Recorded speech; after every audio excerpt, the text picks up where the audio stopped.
4 बार के सांसद। सपोर्ट के बदौलत से न जीतते थे। चुनौती था उस समय आपके लिए? हमारे लिए कोई चुनौती नहीं थी। आपको औरंगाबाद लड़ना है, लड़ लोगे ना?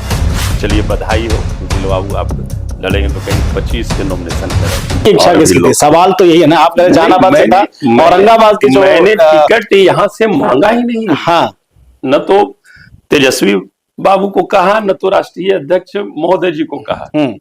यहाँ के लिए तो राष्ट्रीय अध्यक्ष महोदय जी ने हमें बुलाया फिर सुबह और डायरेक्ट कहा, माननीय नेता तेजस्वी बाबू थे, माननीय राष्ट्रीय अध्यक्ष जी थे, और उन्होंने डायरेक्ट कहा कि आपको औरंगाबाद लड़ना है, लड़ लोगे ना? ये पूछा गया, कहा औरंगाबाद लड़ना है आपको, मतलब लड़ लोगे ना? मांगा ही नहीं था टिकट। वो तो खुद हमको बोले कि औरंगाबाद से आपको लड़ना है, लड़ लोगे ना? हम कि आपका आशीर्वाद रहेगा तो निश्चित तौर पर सीट हम आपके झोली में देंगे। हमने यही कहा बस। 4 बार के सांसद सुशील कुमार सिंह लगातार 3 टर्म से जीते आ रहे थे। चुनौती था उस समय आपके लिए 2024? हमारे लिए कोई चुनौती नहीं थी। जनता ने मन मना लिया था तो हमारे लिए क्या चुनौती? और वो भी जीतते आ रहे थे तो आप चाह नहीं रहे थे? वो भी जीतते आ रहे थे तो सपोर्ट के बदौलत से न जीतते थे।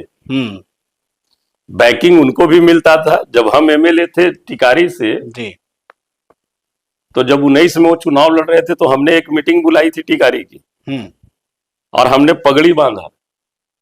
तो उस समय ये भाषण में बोले कि अब हमारी प्रतिष्ठा की सवाल नहीं है, अब अभय जी ने पगड़ी बांधा है, अभय जी की प्रतिष्ठा की सवाल है। मतलब आपने सुशील सिंह के लिए वोट मांगा उस समय? मांगे थे भाई, पार्टी गठबंधन है तो क्यों नहीं मांगेंगे। और उन्होंने भाषण दिया कि ये हमारी प्रतिष्ठा नहीं बल्कि अभय कुशवाहा जी ने पगड़ी बांधा है।